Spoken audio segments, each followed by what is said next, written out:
Puji Tuhan, kita patut bersyukur oleh karena rahmat dan kemurahan hati Tuhan, kita dimungkinkan untuk mengusahakan dan memelihara ibadah doa penyembahan, dan sebentar kita akan tersungkur di kaki salib Tuhan.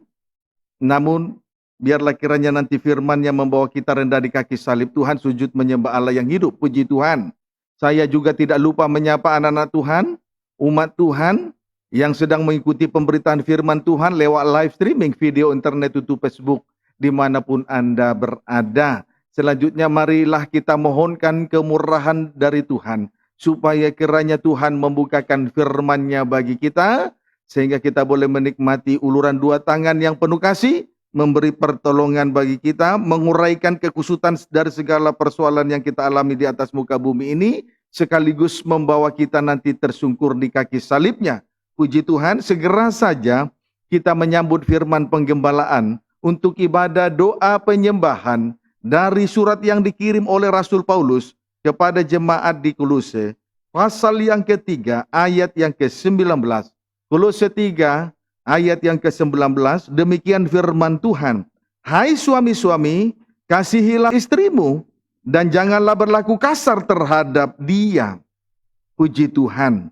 Saudara, hal ini merupakan pernyataan Allah yang ditujukan langsung kepada suami-suami, supaya setiap suami tahu untuk mengasihi istrinya dengan benar. Amin, saudaraku.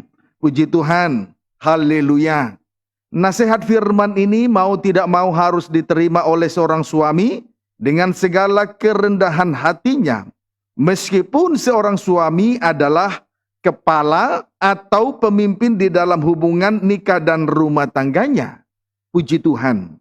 Kemudian seorang suami di dalam hal mengasihi istrinya dapat kita pelajari dari surat yang dikirim oleh Rasul Paulus kepada jemaat di Kolose.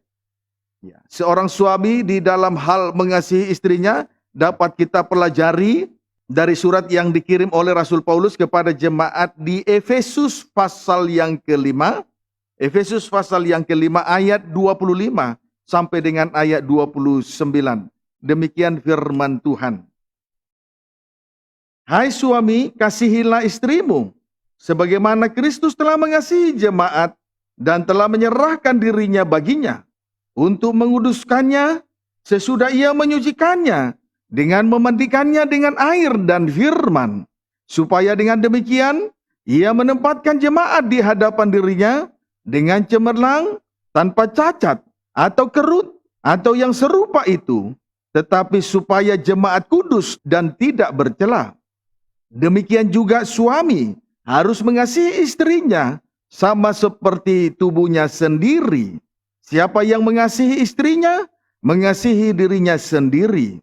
Sebab tidak pernah orang membenci tubuhnya sendiri, tetapi mengasuhnya dan merawatinya, sama seperti Kristus terhadap jemaat. Puji Tuhan. Suami-suami di dalam hal mengasihi istrinya, di sini dinyatakan sebanyak 2 kali, antara lain 1 pada ayat 25 sampai dengan ayat 27. Yang kedua pada ayat 28 sampai dengan ayat 29. Hal pertama yaitu ayat 25 sampai dengan ayat 27 telah disampaikan dengan baik. Kiranya itu tetap masih melekat dalam ingatan kita masing-masing. Hal kedua, ayat yang ke-28 sampai dengan ayat 29. Puji Tuhan, ayat 28 sampai dengan ayat 29 boleh saya baca kembali. Demikian juga suami harus mengasihi istrinya sama seperti tubuhnya sendiri. Siapa yang mengasihi istrinya, mengasihi dirinya sendiri. Sebab tidak pernah orang membenci tubuhnya sendiri, tetapi mengasuhnya dan mengerawatinya, sama seperti Kristus terhadap jemaat. Puji Tuhan. Kesimpulannya, suami harus mengasihi istrinya sama seperti tubuhnya sendiri. Suami harus, bagian yang kedua ini, suami harus mengasihi istrinya sama seperti tubuhnya sendiri. Berarti siapa yang mengasihi istrinya sama dengan mengasihi dirinya sendiri. Amin, saudaraku. Mengapa demikian? Jawabnya ayat 31. Demikian firman Tuhan. Sebab itu laki-laki akan meninggalkan ayahnya dan ibunya dan bersatu dengan istrinya, sehingga keduanya itu menjadi satu daging. Puji Tuhan. Jadi antara suami dan istrinya sudah menjadi satu tubuh oleh salib di Golgota. Antara suami dengan istrinya sudah menjadi satu tubuh oleh salib di Golgota. Sebab laki-laki akan meninggalkan ayahnya dan ibunya dan bersatu dengan istrinya. Jelas hal ini berbicara tentang salib di Golgota. Laki-laki akan meninggalkan ayahnya dan ibunya dan bersatu dengan istrinya. Jelas hal ini berbicara tentang salib di Golgota. Amin. Salib di Golgota. Sebagaimana dengan Yesus anak Allah, ia telah meninggalkan segala milik kepunyaannya. Antara lain, strip yang pertama, ia telah meninggalkan bapaknya. Strip yang kedua, ia telah meninggalkan rumahnya di surga.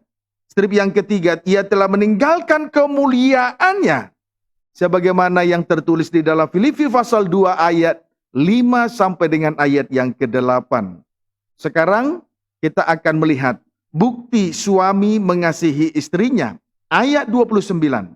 Bukti suami mengasihi istrinya. Ayat 29 demikian firman Tuhan. Sebab tidak pernah orang membenci tubuhnya sendiri, tetapi mengasuhnya dan merawatinya.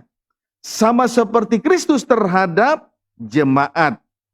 Tidak pernah orang membenci tubuhnya sendiri, tetapi mengasuhnya dan merawatinya. Puji Tuhan. Tidak pernah orang membenci tubuhnya sendiri, tetapi mengasuhnya dan merawatinya. Bukti suami mengasihi istrinya, mengasuh dan merawatinya. Amin, saudaraku. Puji Tuhan. Mengasuh dan merawati tubuhnya. Lebih rinci tentang mengasuh dan merawati di dalam 1 Tesalonika pasal yang kedua ayat 7. 1 Tesalonika pasal yang kedua ayat yang ke-7. Demikian firman Tuhan. Tetapi kami berlaku ramah di antara kamu, sama seperti seorang ibu mengasuh dan merawati anaknya. Puji Tuhan. Di sini kita melihat Rasul Paulus berlaku ramah terhadap sidang jemaat, sama seperti seorang ibu. Ibu menunjuk gembala sidang atau pemimpin sidang jemaat. Ibu menunjuk gembala sidang atau pemimpin sidang jemaat. Sedangkan tugas dari seorang gembala sidang ialah strip pertama mengasuh kerohanian dari sidang jemaat. Strip yang kedua merawat kerohanian dari sidang jemaat. Amin, saudaraku.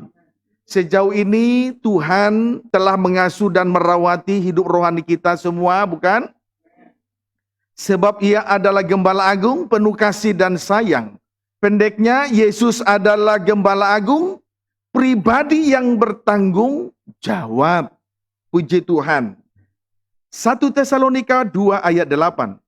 Demikianlah kami dalam kasih sayang yang besar akan kamu. Bukan saja rela membagi Injil Allah dengan kamu, tetapi juga hidup kami sendiri dengan kamu. Karena kamu telah kami kasihi. Puji Tuhan. Di sini kita melihat dalam kasih sayang yang besar terhadap sidang jemaat di Tesalonika, Rasul Paulus, strip pertama rela membagi Injil Allah, strip yang kedua bahkan rela membagi hidupnya sendiri. Amin, saudaraku. Dalam kasih sayang yang besar terhadap sidang jemaat di Tesalonika, Rasul Paulus rela membagi Injil Allah, bahkan rela membagi hidupnya sendiri. Dalam hal ini, Rasul Paulus telah menunjukkan suatu tanggung jawab yang besar di hadapan Allah. Dalam hal ini, Rasul Paulus telah menunjukkan suatu tanggung jawab yang besar di hadapan Allah. Memang sebaiknya hamba Tuhan sampai kepada sidang jemaat sudah seharusnya mengikuti contoh teladan dari apa yang telah ditunjukkan oleh Rasul Paulus ini. Supaya kehidupan kita masing-masing, pribadi lepas pribadi, semuanya menunjukkan tanggung jawabnya masing-masing di hadapan Tuhan. Amin. Puji Tuhan. Haleluya. Melayani harus penuh dengan tanggung jawab. Melayani bukan sekedar hanya dengan pengetahuan. Melayani bukan sekedar hanya untuk pamer-pamer. Tetapi melayani harus disertai dengan rasa tanggung jawab. sebagaimana Tuhan dan Rasul Paulus bertanggung jawab terhadap sidang jemaat yang dilayani sesuai dengan kepercayaan Tuhan kepada dia. 1 Tesalonika 2 ayat yang ke-9, demikian firman Tuhan. Sebab kamu masih ingat, saudara-saudara, akan usaha dan jerih lelah kami. Sementara kami bekerja siang malam, supaya jangan menjadi beban bagi siapapun juga di antara kamu. Kami memberitakan Injil Allah kepada kamu.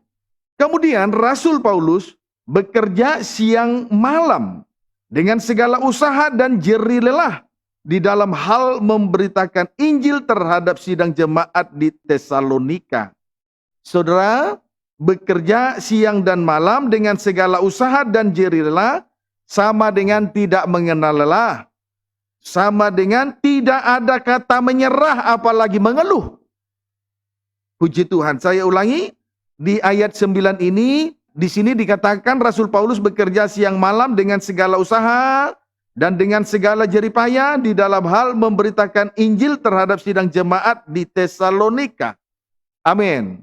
Bekerja siang dan malam dengan segala usaha dan jerih lelah sama dengan tidak mengenal lelah. Sama dengan tidak mengenal lelah, sama dengan tidak ada kata menyerah apalagi mengeluh. Tidak ada kata menyerah apalagi mengeluh. Jangan kita mengeluh. Apapun yang terjadi, biarlah terjadi. Kita hadapi saja. Kiranya dapat dipahami dengan baik. Terkait dengan hal ini, kita lihat sebagai buktinya di dalam 1 Korintus pasal 4 ayat 9. 1 Korintus 4 ayat yang ke-9. Demikian firman Tuhan. Sebab menurut pendapatku, Allah memberikan kepada kami, para rasul, tempat yang paling rendah. Sama seperti orang-orang yang telah dijatuhi hukuman mati. Sebab kami telah menjadi tontonan bagi dunia, bagi malaikat-malaikat, dan bagi manusia. Puji Tuhan. Saudaraku, demi pemberitaan Injil, Rasul Paulus rela menerima tempat yang paling rendah. Demi pemberitaan Injil, Rasul Paulus rela menerima tempat yang paling rendah atau tempat yang paling bawah. Sehingga dengan demikian ia rela menjadi, strip pertama, tontonan bagi dunia. Strip yang kedua, tontonan bagi malaikat-malaikat. Strip yang ketiga, tontonan bagi manusia-manusia. Puji Tuhan. Amin, saudaraku. Tontonan bagi manusia. Haleluya. Ini sikap yang benar dan mulia yang dia tampilkan di hadapan Tuhan. Jangan sampai kita disebut sebagai Kristen penonton. Tetapi kita semua harus penuh dengan dedikasi dan tanggung jawab loyal kepada Tuhan. Yang disebut dengan tabisan yang suci dan benar di hadapan Tuhan. Amin, saudaraku. Puji Tuhan. Perhatikan kalimat, tempat yang paling rendah. Tempat yang paling rendah, ukurannya ialah sama seperti orang yang telah dijatuhi hukuman mati. Tempat yang paling rendah, ukurannya ialah sama seperti orang-orang yang telah dijatuhi hukuman mati. Amin, saudaraku. Puji Tuhan. Lebih jauh, Efesus 4 ayat 8-9. Efesus 4 ayat 8 sampai dengan ayat yang ke-9. Demikian firman Tuhan.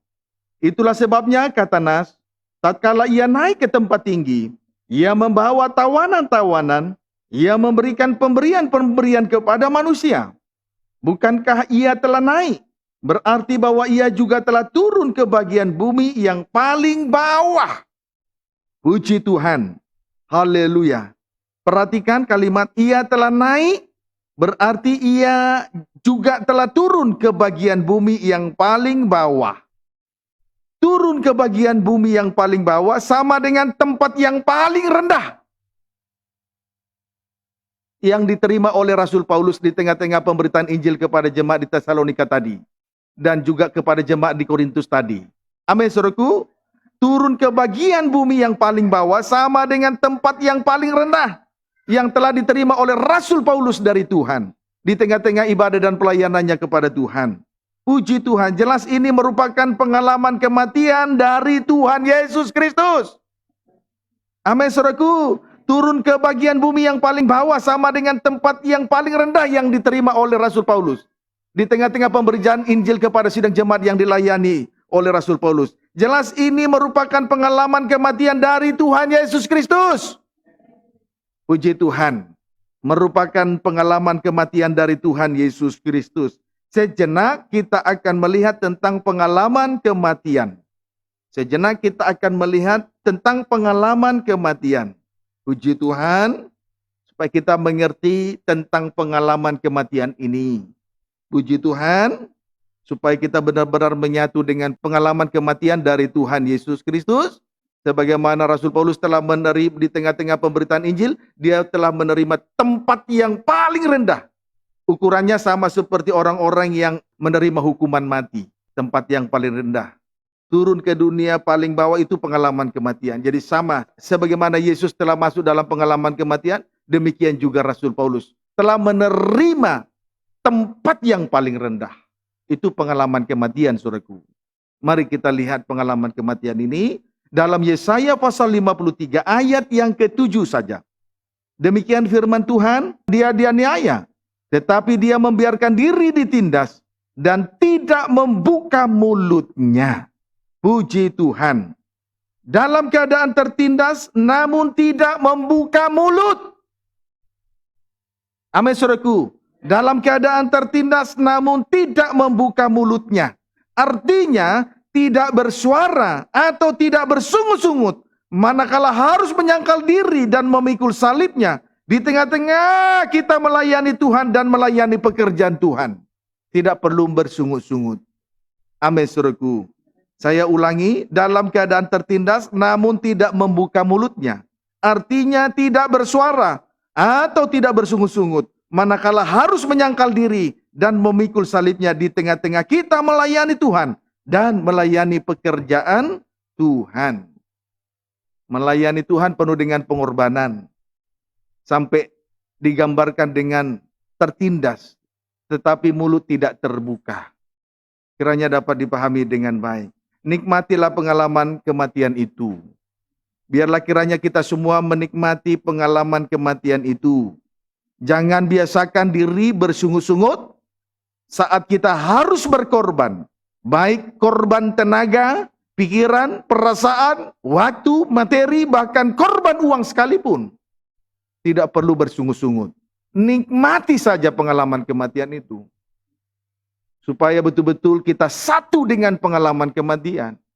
Seperti apa yang dinyatakan oleh Rasul Paulus di tengah pemberitaan Injil kepada jemaat di Tesalonika dan pemberitaan Injil kepada jemaat di Korintus. Telah menerima tempat yang paling rendah. Kiranya dapat dipahami dengan baik. Jangan sesekali bersungut-sungut.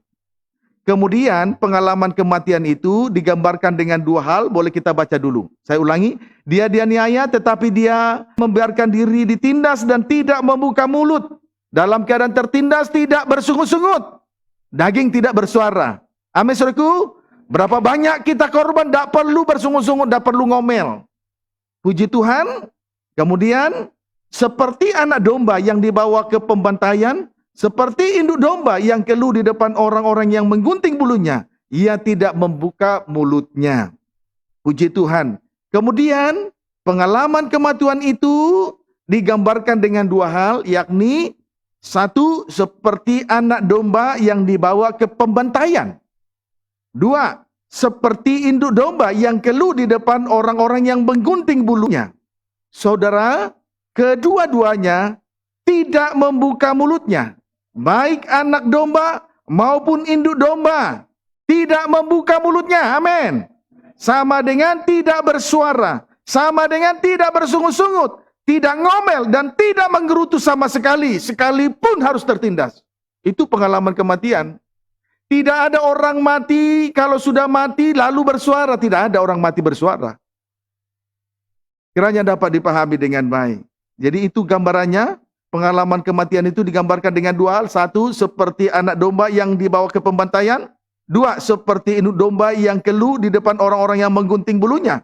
Jadi kedua-duanya, baik anak domba maupun induk domba, saudaraku, tidak membuka mulutnya. Sama dengan daging tidak bersuara, sama dengan tidak bersungut-sungut. tidak ngomel, tidak menggerutu sama sekali, sekalipun tertindas di tengah-tengah ibadah dan pelayanan. Itu pengalaman kematian. Kalau masih ngomel, bersungut-sungut karena banyak korban, tenaga, pikiran, uang, materi, itu bukan pengalaman kematian. Tetapi sebaiknya segera saja kita masuk dalam pengalaman kematian, menyatu dengan pengalaman kematian Yesus Kristus, bahkan menikmatinya.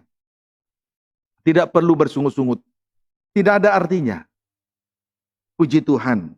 Haleluya. Perlu untuk diketahui strip pertama. Anak domba yang dibawa ke pembantaian itu menunjuk pribadi Yesus. Dialah anak domba Allah yang telah menyerahkan segenap hidupnya untuk dibantai di atas kayu salib di Bukit Golgota. Amin, saudaraku. Sehingga oleh darah salib Kristus kita dibenarkan.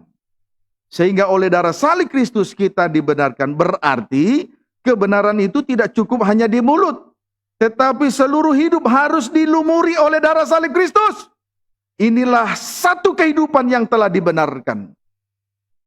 Inilah satu kehidupan yang telah dibenarkan. Kiranya dapat dipahami dengan baik. Berarti kebenaran itu tidak cukup hanya di mulut, tetapi seluruh hidup harus dilumuri oleh darah salib Kristus. Inilah satu kehidupan yang telah dibenarkan. Amin, saudaraku. Puji Tuhan. Strip yang kedua. Induk domba yang keluh di depan orang-orang yang menggunting bulunya. Strip yang kedua. Induk domba yang keluh di depan orang yang menggunting bulunya. Menunjuk kasih Allah yang heran dan ajaib. Itu menunjuk kepada kasih Allah yang heran dan ajaib. Puji Tuhan. Induk domba yang keluh di depan orang-orang yang menggunting bulunya. Itu menunjuk kasih Allah yang heran dan ajaib. Itu kasih yang sempurna, saudaraku. Itu merupakan gambaran dari kasih yang sempurna. Kasih Allah yang heran dan kasih Allah yang ajaib itu merupakan kasih yang sempurna. Kiranya dapat dipahami dengan baik. Saudaraku, perhatikan baik-baik. Mulut Allah memang tidak terbuka. Puji Tuhan. Tetapi kasih-Nya yang heran dan ajaib telah dinyatakan bagi kita. Puji Tuhan. Jadi pengguntingan bulu domba itu berbicara tentang terkait dengan kasih Allah yang sempurna. Kasih Allah yang heran dan ajaib. Yesaya pasal 1 ayat 18 demikian firman Tuhan. Marilah, baiklah kita berperkara firman Tuhan. Sekalipun dosamu merah seperti kirmisi, akan menjadi putih seperti salju. Sekalipun berwarna merah seperti kain kusumba, akan menjadi putih seperti bulu domba. Puji Tuhan. Saudara, di sini bulu domba berbicara tentang kasih Allah. Terkait dengan kasih Allah yang heran dan ajaib. Yang berkuasa untuk mengampuni dosa. Yang juga dinyatakan dalam Injil Yohanes 3 ayat 16. Amin, saudaraku. Lihat di sini, sekalipun dosamu merah seperti kirmisi, akan menjadi putih seperti salju. Sekalipun berwarna merah seperti kain kesumba, akan menjadi putih seperti bulu domba. Bulu domba di sini berbicara tentang kasih Allah yang heran dan ajaib. Karena berkuasa mengampuni dosa yang juga dinyatakan di dalam Injil Yohanes 3 ayat 16. Amin, saudaraku. Begitu besar kasih Allah akan dunia ini, sehingga ia telah mengaruniakan anaknya yang tunggal. Kiranya dapat dipahami. Jadi betul, sekalipun mata kita tidak melihat, mulut Allah terbuka, tetapi Allah telah menyatakan kasih-Nya yang heran dan ajaib. Buktinya apa? Sekalipun dosa itu merah pekat seperti kain kesumba, akan menjadi putih seperti bulu domba. Itu pengampunan dari kasih Allah yang heran dan ajaib. Amin, saudaraku. Puji Tuhan. Kiranya dapat dipahami dengan baik. Haleluya. Namun kasih Allah tidak berhenti hanya sebatas mengampuni dosa. Puji Tuhan, tetapi sebelum kita melihat lebih jauh tentang kasih Allah yang heran, saya ingatkan kembali bahwa Yesus telah turun ke bagian bumi yang paling bawah. Amin. Hal itu dinyatakan oleh Rasul Paulus sebagai tempat yang paling rendah. Sama dengan pengalaman kematian, sama dengan daging tidak bersuara, sama dengan tidak bersungut-sungut, tidak ngomel, tidak menggerutu, sekalipun tertindas. Kiranya dapat dipahami dengan baik. Kita kembali memperhatikan Efesus 4 ayat 8 saja. Itulah sebabnya kata Nas, tatkala ia naik ke tempat tinggi, ia membawa tawanan-tawanan, ia memberikan pemberian-pemberian kepada manusia. Puji Tuhan. Setelah melewati pengalaman kematian itu, di sini kita melihat selanjutnya hari ketiga ia bangkit. Berarti ia hidup, bahkan naik ke tempat yang tinggi. Amin, saudaraku. Tetapi setelah melewati pengalaman kematian, hari ketiga ia bangkit. Berarti ia hidup, bahkan naik ke tempat tinggi. Puji Tuhan, bahkan naik ke tempat tinggi. Ada dua tanda bahwa Yesus anak Allah hidup bahkan naik ke tempat tinggi. Ada dua tanda bahwa Yesus anak Allah hidup bahkan naik ke tempat tinggi. Satu, ia membawa tawanan-tawanan. Satu, ia membawa tawanan-tawanan. Sama dengan dibebaskan dari penjara dunia dan kebinasaan, lalu dibawa ke tempat tinggi. Amin, saudaraku. Itu tanda bahwa Yesus telah hidup, bahkan naik ke tempat tinggi. Membebaskan tawanan-tawanan.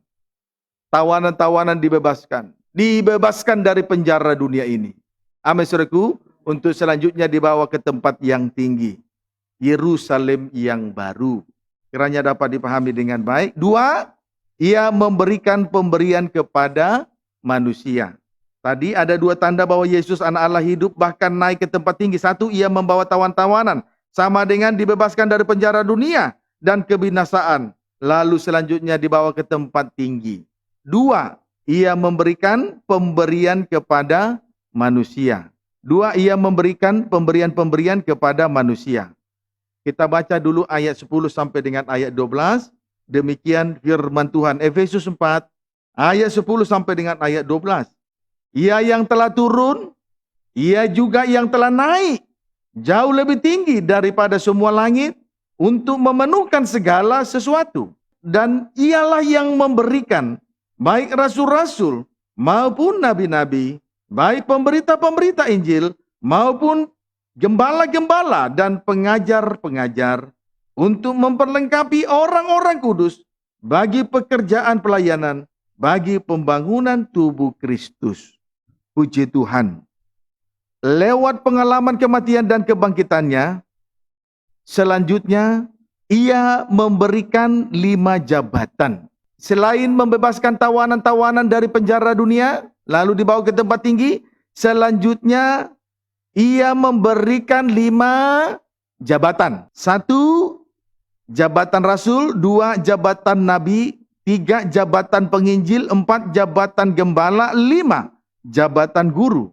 Tujuan memberikan 5 jabatan adalah untuk memperlengkapi hamba-hamba Tuhan. Tujuan memberikan 5 jabatan tersebut adalah untuk memperlengkapi hamba-hamba Tuhan dengan 5 jabatan tersebut. Jadi kita patut bersyukur setelah melewati pengalaman kematian, hari ketiga Yesus bangkit, hidup, bahkan naik ke tempat tinggi. Puji Tuhan. Tandanya, 1, membebaskan tawanan. Artinya kehidupan kita ini dilepaskan dari penjara dunia ini. Dan tanda-tanda itu sudah nyata. Puji Tuhan, dunia ini sedang digoncang oleh wabah corona COVID-19 dengan virusnya yang mematikan sekali. Puji Tuhan. Menggoncang pemerintahan, menggoncang politik dalam kenegaraan, menggoncang ekonomi, bahkan menggoncang nikah-nikah dan rumah tangga. Tidak sedikit orang bercerai sekarang ini. Tetapi saudaraku, ini merupakan pembebasan bagi anak-anak Tuhan. Amin, saudaraku. Puji Tuhan. Pembebasan bagi anak-anak Tuhan. Jadi dengan adanya goncangan ini merupakan pembebasan bagi anak-anak Tuhan. Kiranya dapat dipahami dengan baik. Puji Tuhan. Haleluya. Nah, selanjutnya, saudaraku, pengalaman kematian dan kebangkitan Yesus Kristus, juga memberikan pemberian, antara lain 5 jabatan. Itulah jabatan Rasul, Nabi, Penginjil, Gembala, dan Guru. Tujuan memberikan 5 jabatan tersebut adalah untuk memperlengkapi hamba-hamba Tuhan. Strip pertama, bagi pekerjaan pelayanan. Strip yang kedua, bagi pembangunan tubuh Kristus. Bagi pembangunan tubuh Kristus. Puji Tuhan. Singkatnya, sasaran akhir dari ibadah pelayanan di atas muka bumi ini adalah pesta nikah anak domba, atau perjamuan malam kawin anak domba, atau menjadi mempelai wanita Tuhan milik kepunyaan Tuhan. Puji Tuhan. Kiranya dapat dipahami dengan baik. Amin, saudaraku. Puji Tuhan. Jadi, saudara, kita patut bersyukur kalau Rasul Paulus telah meneladani pengalaman kematian dari Tuhan Yesus Kristus. Di tengah-tengah pemberitaan Injil, ia rela membagi hidupnya. Puji Tuhan, bagi sidang jemaat yang dilayani oleh Rasul Paulus. Puji Tuhan. Amin, saudaraku. Siang malam, dengan segala usaha dan jerih lelah, melayani pekerjaan Tuhan. Tidak mengenal lelah. Puji Tuhan, tidak mengenal lelah. Bahkan tidak bersungut-sungut. Pantang menyerah, tidak mengeluh. Puji Tuhan. Bahkan ia sudah menjadi tontonan bagi dunia, bagi malaikat-malaikat, bahkan tontonan bagi manusia. Amin, saudaraku. Puji Tuhan. Haleluya. Itu pengalaman kematian. Puji Tuhan. Jangan kita menjadi Kristen penonton di tengah ibadah dan pelayanan. Harus mengambil bagian. Sedapat mungkin harus mengambil bagian. Puji Tuhan. Apapun yang bisa kita kerjakan, kerjakan saja untuk Tuhan. Jangan kita menjadi Kristen penonton. Kiranya dapat dipahami dengan baik. Sekalipun di tengah ibadah dan pelayanan itu, Rasul Paulus menerima tempat yang paling rendah. Jelas itu berbicara tentang pengalaman kematian. Memang dalam pengalaman kematian ini, kita menjadi tontonan dunia. Menjadi tontonan malaikat-malaikat di surga. Menjadi tontonan manusia. Amin, saudaraku. Karena kita bukan Kristen penonton. Kiranya dapat dipahami dengan baik.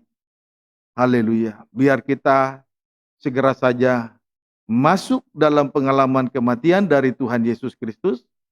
Sebagaimana Rasul Paulus telah menerima tempat yang paling rendah. Tempat yang paling bawah. Itu pengalaman kematian. Di tengah-tengah pengalaman kematian, ia rela menjadi tontonan-tontonan. Amin, saudaraku. Puji Tuhan. Roma 5 ayat yang ke-6. Roma 5 ayat yang ke-6.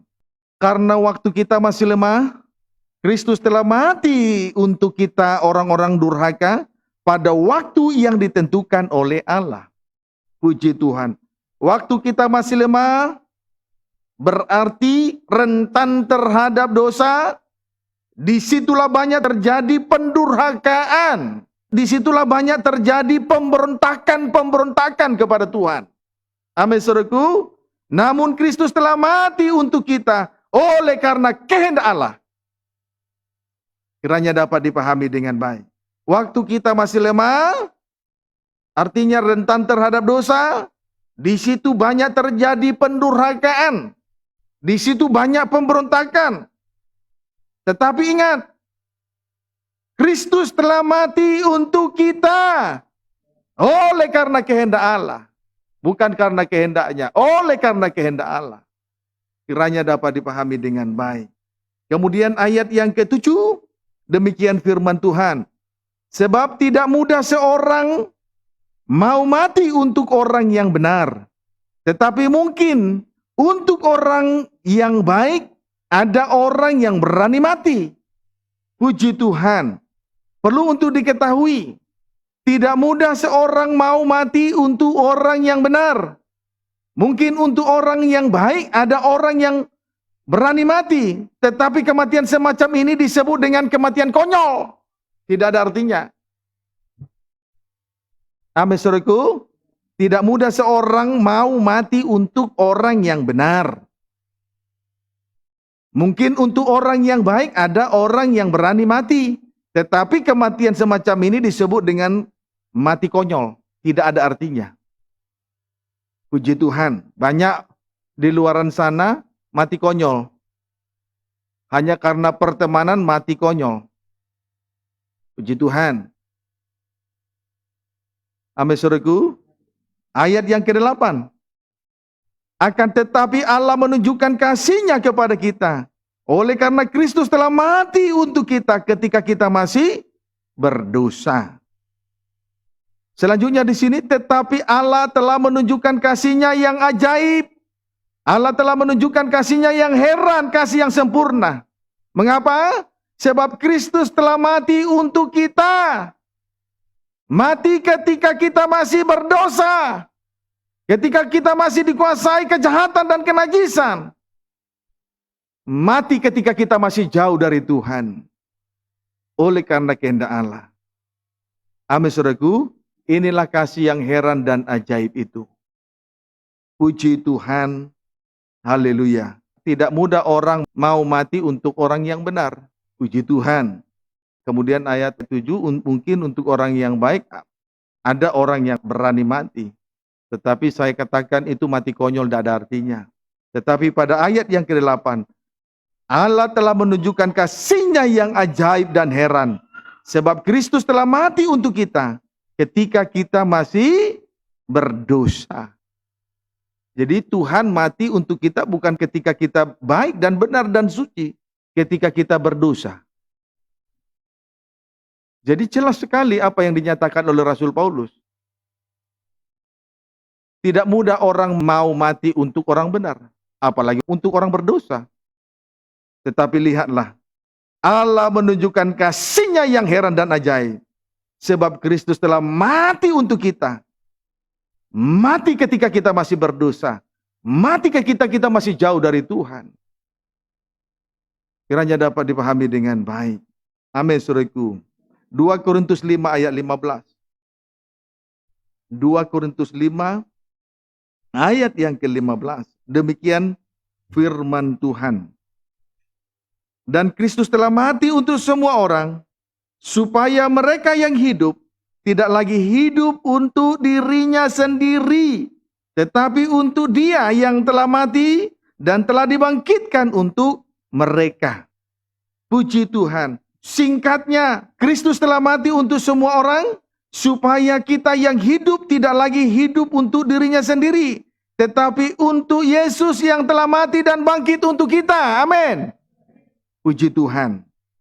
Singkatnya, pengalaman kematian itu membawa kehidupan kita sampai kepada penyerahan diri sepenuh untuk taat kepada kehendak Allah. Sama dengan atau setara dengan ibadah yang sudah memuncak sampai kepada penyembahan. Haleluya. Kristus telah mati untuk semua orang supaya kita hidup. Tidak lagi hidup untuk diri sendiri, tetapi untuk Yesus yang telah mati dan bangkit. Amin, saudaraku. Karena Yesus telah mati bagi kita, maka kita yang masih hidup ini tidak lagi hidup untuk diri sendiri. Tidak lagi hidup untuk kepentingan diri sendiri. Tetapi kita hidup untuk Dia yang sudah mati dan bangkit untuk kita. Itu sama dengan penyerahan diri. Itu sama dengan penyerahan diri. Amin, saudaraku. Penyerahan diri sepenuh untuk taat kepada kehendak Allah setara dengan ibadah, doa, penyembahan. Kiranya dapat dipahami dengan baik. 2 Korintus 2 ayat 15. 2 Korintus 2 ayat 15. Demikian firman Tuhan. Sebab bagi Allah kami adalah bau harum dari Kristus di tengah-tengah mereka yang diselamatkan dan di antara mereka yang binasa.